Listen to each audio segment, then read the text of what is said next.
জাহান্নামের সবচেয়ে বেশি শাস্তি আগুনের দ্বারাই হবে। যে আগুনের ব্যাপারে রাসূলুল্লাহ সাল্লাল্লাহু আলাইহি সাল্লাম বলেছেন যে জাহান্নামের আগুন দুনিয়ার আগুনের চেয়ে 70 গুণ বেশি গরম হবে। কিন্তু এত গরম হওয়া সত্ত্বেও মানুষ সেখানে মরবে না।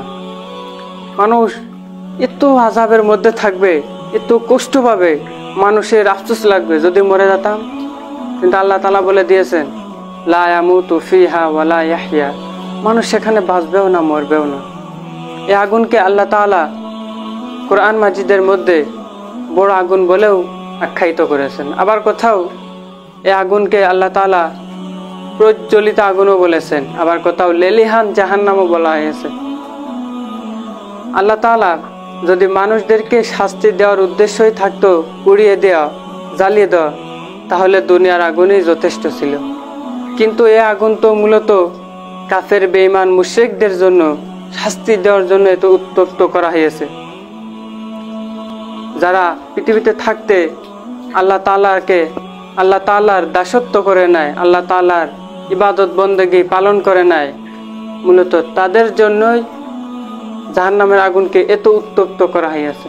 আর দেখুন, দুনিয়ার আগুন আমরা সহ্য করতে পারি না। হাতের মধ্যে একটু আগুন লাগলে আমরা সহ্য করতে পারি না, কিন্তু জাহান্নামের আগুন একবার ভেবে দেখুন, জাহান্নামের আগুন দুনিয়ার আগুনের চেয়ে 70 গুণ বেশি গরম হবে। কিভাবে সহ্য করব আমরা? আজ আমাদের এই গরম আমরা সহ্য করতে পারি না।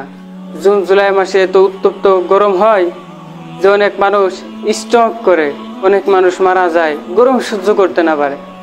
আপনি কি একবারও চিন্তা করেছেন যে দুনিয়ার এই রৌদ্র যদি এত গরম হয়, দুনিয়ার আগুন যদি এত উত্তপ্ত হয়, তাহলে জাহান্নামের আগুন কত উত্তপ্ত হবে? আপনি একবার ভাবুন, ভেবে দেখুন একবার কি হবে পরকালের সেই জীবনটা। আপনি আসলে দুনিয়াতে আমরা সবাই বাঁচতে চাই, কিন্তু আসলে মূলত কেউ বাঁচতে পারবো না, কেউ না, দুনিয়া থেকে চলে যেতেই হবে।